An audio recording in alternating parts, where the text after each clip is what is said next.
Jaké hodnoty představujete, nebo co bych si z vás mohl vzít za příklad?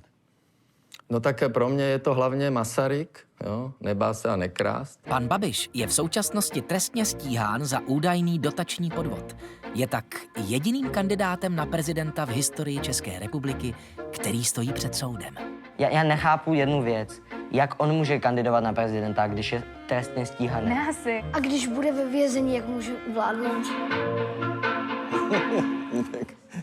Hezký. Jako z vás, jako z osoby, co si můžu vzít za příklad?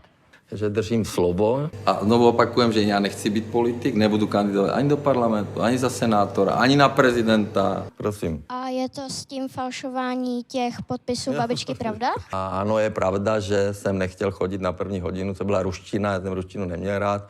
No a tak jsem si občas napsal nějakou omluvenku sám, no. Tak... Kdybyste byl prezident, co byste mohl udělat jako pro nás, pro děti? Pro vás, pro děti, no tak vy se musíte snažit. Musíte makat, musíte pracovat, můžete chodit fyzicky pracovat. Já jsem teda úplně nepochopil, jak se tady Amalka ptala, co byste teda pro nás jako udělal. Jako vy jste říkal, co bychom mohli udělat my pro sebe. Že pro sebe musíte dělat, proto já bych pro vás jako něco udělal. Máš občanku, už nemá? Občanský. Mám. Máš?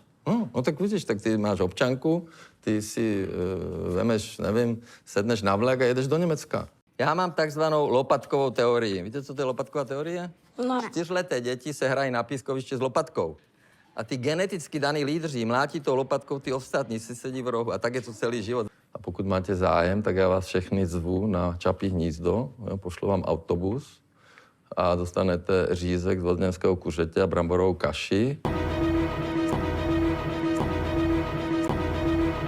To vám slibuju.